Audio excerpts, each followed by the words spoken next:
In January, many people think it's not time for gardening yet. But for me, this is actually the perfect time to start growing zucchini. The cool weather means fewer pests, strong root development, and very even growth. In this video, I'll share how I grow zucchini starting in January to enjoy a healthy crop and early harvest right at home.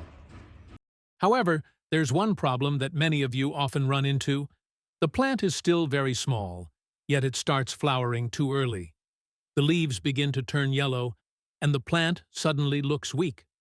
A lot of people wonder whether a plant like this can actually support fruit, whether they should remove the flowers, or just let it grow naturally, or if they made a mistake with fertilizing from the start. Some also worry that the soil might be lacking nutrients, or that the cold January weather has stressed the plant and caused it to grow improperly. The main cause of this situation is that the plant is still too small, but is already trying to support too many flowers and leaves at the same time. When a zucchini plant is young, its root system isn't fully developed. The stem isn't strong enough yet, but it gets stimulated to flower early.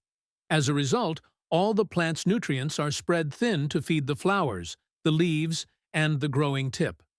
At this point, the plant no longer has enough energy to sustain itself. You'll notice that it keeps producing flowers, but the stem stays thin, the leaves are weak, the green color fades, and eventually turns yellow. These are very clear signs that the plant is under stress and overloaded. The solution at this point is to prune back some of the flowers and leaves, so the plant has time to recover and focus on rebuilding its root system and main stem. It may sound wasteful, because everyone wants to keep the flowers for an early harvest. But when a zucchini plant is still small, keeping too many flowers at this stage only makes the plant weaker and doesn't really help. I usually remove all the flowers in the early stage, especially those growing close to the base, or any flowers that appear before the plant has enough leaves. In addition, old leaves, yellowing leaves, or leaves that block sunlight should also be trimmed away. This helps the plant reduce nutrient loss, keeps the base well ventilated, reduces fungal disease, and allows the roots to function more effectively. After pruning, the plant will redirect its energy into growing new leaves that are thicker and greener, and the stem will noticeably thicken within about 7 to 10 days. At this stage, the most important thing is not to rush. Let the plant grow strong and stable first. When it has about 8 to 10 healthy leaves and a stem as thick as your thumb, that's the time to start leaving the flowers. Once the plant has enough strength, the flowers will last longer, fruit set will be better, and the fruits will grow faster with less dropping. Pruning at the right time doesn't take away the plant's chance to bear fruit. It helps the plant build up strength for a longer-lasting and more stable harvest. In gardening, sometimes letting go a little at the beginning of the season is exactly how you end up with a better harvest later on. One extremely serious mistake that many people make is not moving the plant from a small pot into a larger planting space. The reason is very simple. As zucchini plants grow, their root systems expand extremely fast. At first, a small pot may seem sufficient, but after just a few weeks, the roots hit the bottom, wrap tightly around the sides of the pot, and have no room left to continue spreading. When the roots are confined in a small pot, the plant absorbs water less efficiently, nutrient uptake slows down, and even if you fertilize properly, the plant still cannot grow strong. This is why many plants may look green on the outside, but the stem doesn't thicken, the leaves stay thin, and the plant flowers too early while still weak. Transplanting into a larger soil space gives the roots room to spread outward and grow deeper, allowing the plant to absorb nutrients more steadily and develop evenly. When the roots are healthy, the stem becomes thicker, the leaves turn darker green and sturdier. The plant stands firm, and it can handle weather stress much better. I usually transplant when I see roots starting to come out of the drainage holes, or when the plant has about 6 to 8 strong true leaves. This is the ideal timing. The plant experiences minimal shock and recovers very quickly. Moving the plant into a larger space is not about forcing early fruiting, but about building a strong foundation for flowering and fruit development later on. If the plant stays too long in a small pot, by the time you transplant it, it's already weak, and recovery will take much longer. That's why transplanting at the right time is one of the key factors that determines whether your zucchini plant stays healthy and produces fruit consistently over time. When planting zucchini in large pots or directly in the ground, you should pay attention to keeping a spacing of about 10 to 15 inches between plants. Planting them too close will reduce sunlight, cause root competition for nutrients, and make the plants weaker.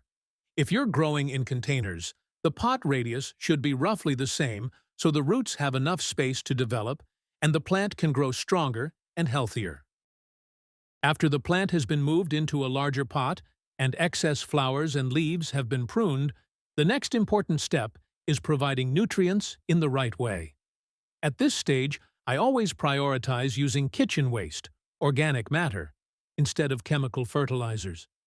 Common household scraps like vegetable peels, leafy greens, fruit peels, tea leaves, and coffee grounds can all be reused to nourish the plant. I usually compost the organic waste first until it breaks down, then lightly mix it into the topsoil or bury it around the base of the plant, leaving a small gap from the stem. Nutrients from organic waste are released slowly, allowing the plant to absorb them gradually, preventing shock and, most importantly, keeping the roots safe.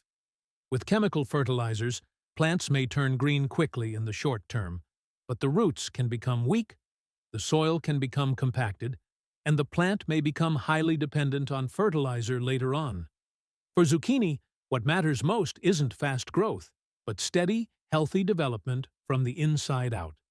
Organic waste helps improve soil structure, retains moisture better, and increases beneficial microorganisms, which leads to a strong root system and a much sturdier plant.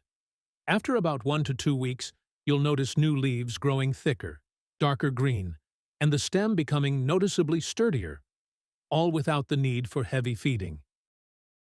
And there's one more small tip that I use very often: adding earthworms to the organic waste you've just fed the plant.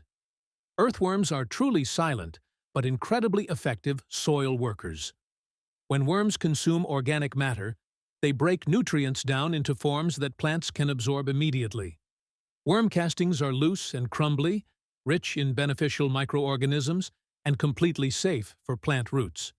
Worms also naturally till the soil, creating tiny tunnels underground that improve aeration, enhance drainage, and allow roots to spread more easily. Thanks to earthworms, organic waste doesn't become smelly or rot under anaerobic conditions, but is slowly converted into stable, long-lasting nutrients. After some time, you'll notice the soil becoming much softer, holding moisture well without becoming waterlogged.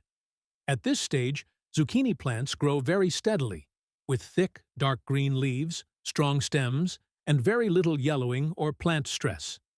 With just a few earthworms in each large pot, you create a natural nutrient factory, working around the clock for your plants. It's a small tip, but it delivers big results if you want to grow zucchini in a natural, sustainable way with much less maintenance later on. Next, a simple but very effective step is to mulch around the base of the plant with peanut shells. If peanut shells aren't available, you can absolutely use dry leaves or sawdust instead. This mulch layer helps retain soil moisture, suppresses weeds, and creates a favorable environment for beneficial microorganisms to thrive. As the mulch slowly breaks down, it adds natural nutrients to the soil, improving soil health and helping zucchini plants grow steadily and sustainably over time.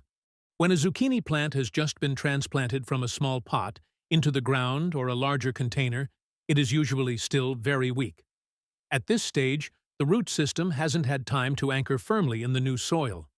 Just one strong gust of wind can cause the plant to lean or even pull the entire root ball out of the soil. Many people don't notice this. They plant in the morning, then by afternoon the plant looks wilted. They think the plant is in transplant shock, but in reality, it's been constantly shaken by the wind, loosening the roots. That's why setting up a sturdy support frame for the plant is extremely important in the early stage. You can use bamboo stakes, wooden stakes, or a simple metal frame anchored firmly around the base of the plant.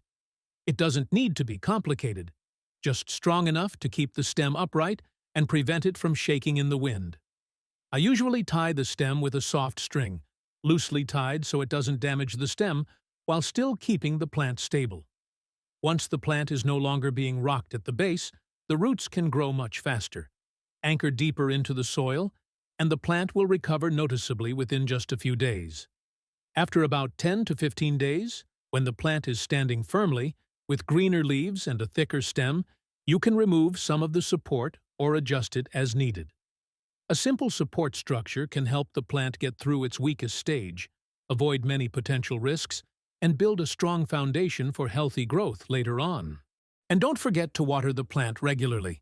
When the plant has just been transplanted and the roots are still weak, only water lightly around the base to keep the soil moist. Avoid overwatering that can cause waterlogging. It's best to water early in the morning and avoid wetting the leaves in the late afternoon or evening to keep the plant healthy and reduce the risk of fungal disease. If you find this video helpful, don't forget to like and subscribe to the channel to support me.